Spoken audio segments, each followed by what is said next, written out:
Hey guys, welcome to this week's podcast episode. And I've got a fantastic guest for you today, James Childress. And today's business podcast is all about entrepreneurship. James is a profitability and growth advisor. He's got over 20 years of experience, and it's going to be a great conversation about entrepreneurship and data and building and growing and scaling a business. James, welcome. So glad to be here. Thanks so much for having me. Yeah, you've got a lot of experience. So talk about your background as a CPA and what you do now. And I'm really excited to delve into the conversation. Oh, yeah, absolutely. So I've got a bit of a unique background as an accountant. Most accountants will tend to pick two major tracks when they go into public accounting. One is audit, one is tax, and they'll get in there and they'll just start digging deeper and deeper. I specialized to a certain extent through my career, but I also generalized extensively. So worked with a lot of small firms and worked with a lot of small to medium-sized business clients.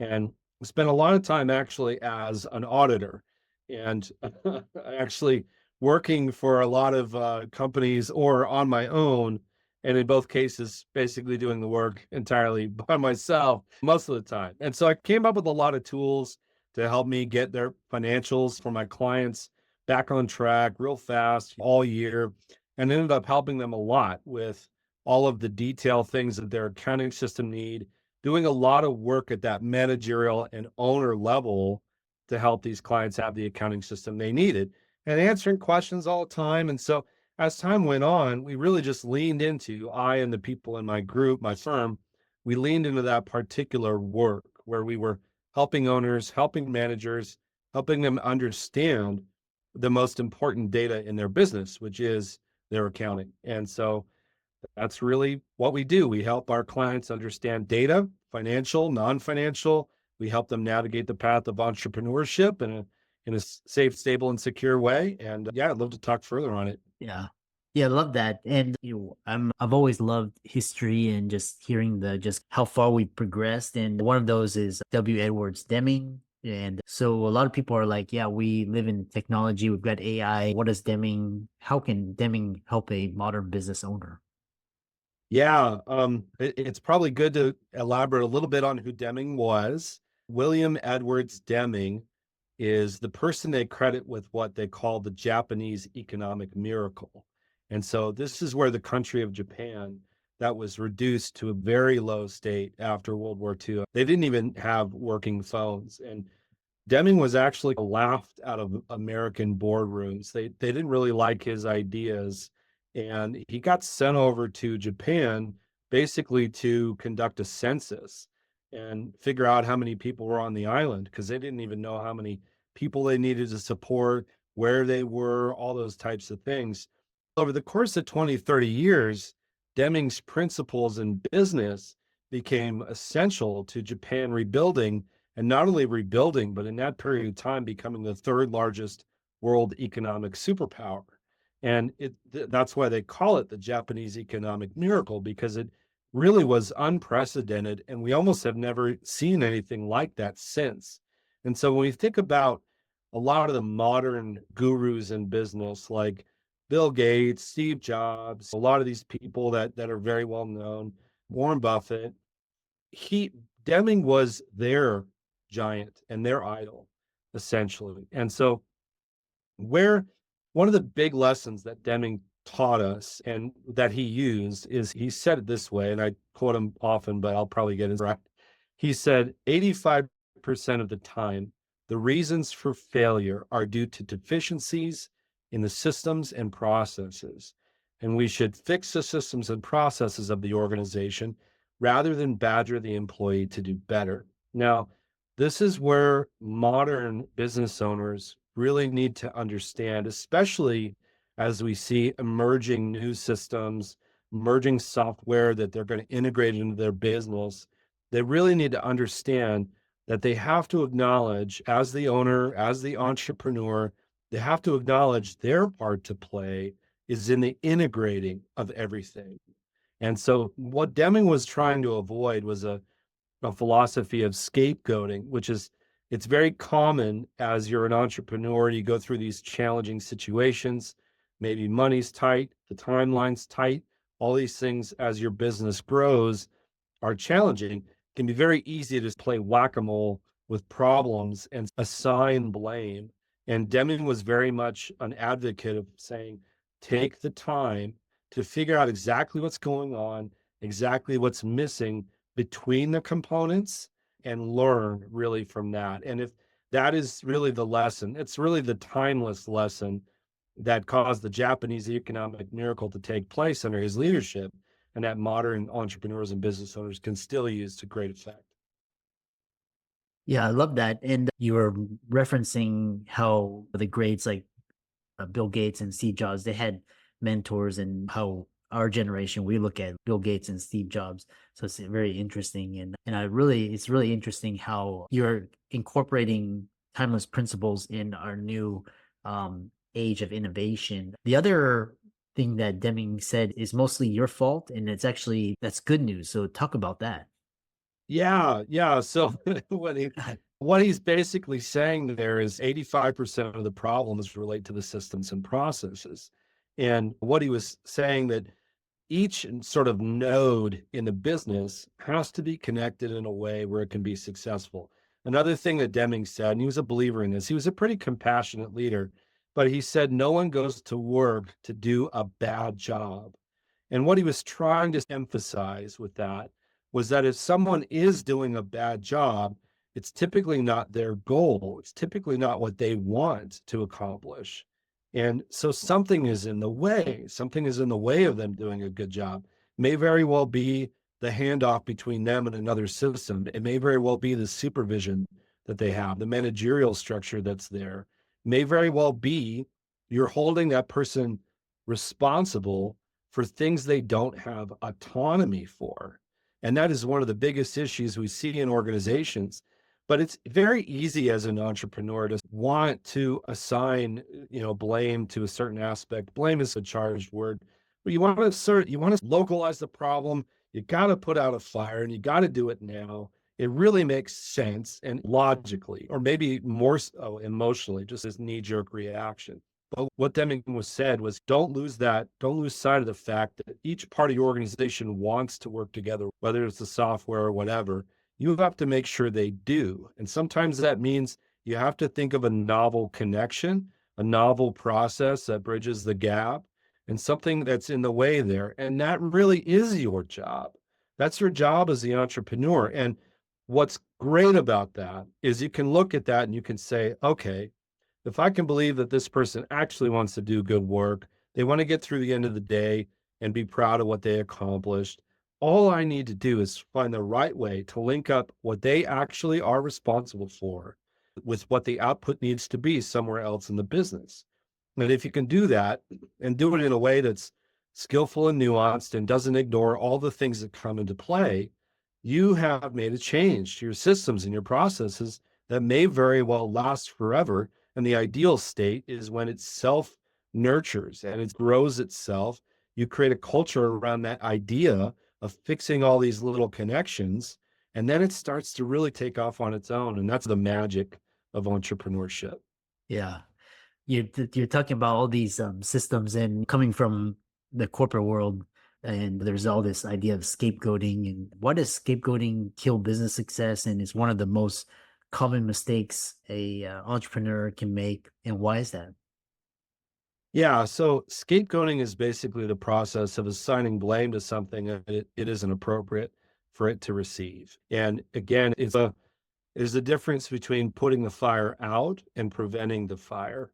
And whenever we see an issue in our business, whatever it might be, we want to be very clear on what is this area that we see, what is it actually responsible for. And so an example of that would be, let's say we were back in the time that Deming was doing work with the Japanese, and they had assembly lines and all these types of things. Imagine you're at the end of the assembly line and something is starting to stack up. So there's a backlog that's getting created in a certain area of the assembly line. You could look at that particular area where that particular process is being done, and you could say, these people aren't doing the work, or these tools aren't working, or this consultant we brought in to fix this process right here isn't working. when in fact, it may very well be that the timing of things preceding that step are out of whack. And that might mean that there's an entirely different area that sort of precedes this issue here that's actually causing that. And so if you fall into the trap of scapegoating, you're going to look at the area around the specific problem rather than, as Deming said, looking to the system as a whole. And that's really where you want to be. And that's a state that requires a little bit of patience, maybe a little bit more information than you might currently have on hand. So it might take even a little bit more time. But if you really work that out, you get to the root causes, because it's never just one. You get to the actual root causes of what's going on. You can start iteratively fixing these pieces and start tuning this thing up and getting it in track where you want to go. So that's really what I think he was meaning by that. Yeah. Why do plans, they don't matter, but planning is everything? Yeah. So this is something they say in the military. My dad was in the Air Force, so I grew up around a lot of kind of pithy sayings and stuff like that. But one of the things they say in the military is that plans are disposable, but planning is indispensable. And the idea, when we think about the other saying that kind of corresponds to this that helps, is they also say, no plan ever survives first contact with the enemy. So you have to have a plan. And the planning process itself is actually so much more valuable than that particular plan, because it has a shelf life, and it can be relatively short sometimes. Once you start getting into something, it may not look like what you thought it would be. And there's going to be some surprises. And once you start to interact with the outside world, with customers and vendors, and start bringing on employees and whatever it might be, your plan might no longer work. But if you didn't have a plan to start with, you're going to be way out in left field. So we really advocate for entrepreneurs and owners that they do iterative planning, regular planning, and they don't treat a plan like something that they always have to find some way to get back to that original plan, because it might no longer be relevant. And they have to be really open to not getting numb to their plan or their budget, where it no longer guides them anymore. And it's just this sideline. So that's really the idea there. Planning is indispensable, but plans may very well be disposable. So sometimes you just got to go back to the drawing board and create a new plan. Mm. And that's okay. Yeah, I love that. Yeah, dude, 2008, the great financial crisis taught me like plan for worst case scenarios, like the black swans. And Yeah. then, yeah, and then COVID taught me think about alternative things. So you have worst case scenario, but then you have a dichotomy of things, possibilities, so that you're always, what you're talking about, open, and you're not just stuck on one, single thing. And so I really love that.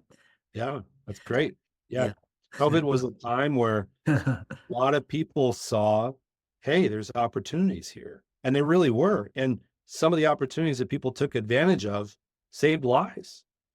So making money and saving lives is not a bad approach, but you can always see those opportunities if you're open to it and not locked in mentally and emotionally to old ideas that no longer relevant. But you can see very clearly a lot of plans got thrown to the wayside in a very big way during COVID. But even now you can see some plans they're just no longer relevant. And it's okay to go back to the drawing board. Yeah. Talk about data-based decision making and how it can be catalyst for your businesses. Yeah, Deming talks about data and using the data. One of his quotes, and I love this chance to talk about him. So I'm glad you're interested in all the things he said. But another thing that Deming said, which I really like, we use this with the owners we work with, is he said, without data, you're just another person with an opinion. It's a relatively scathing remark.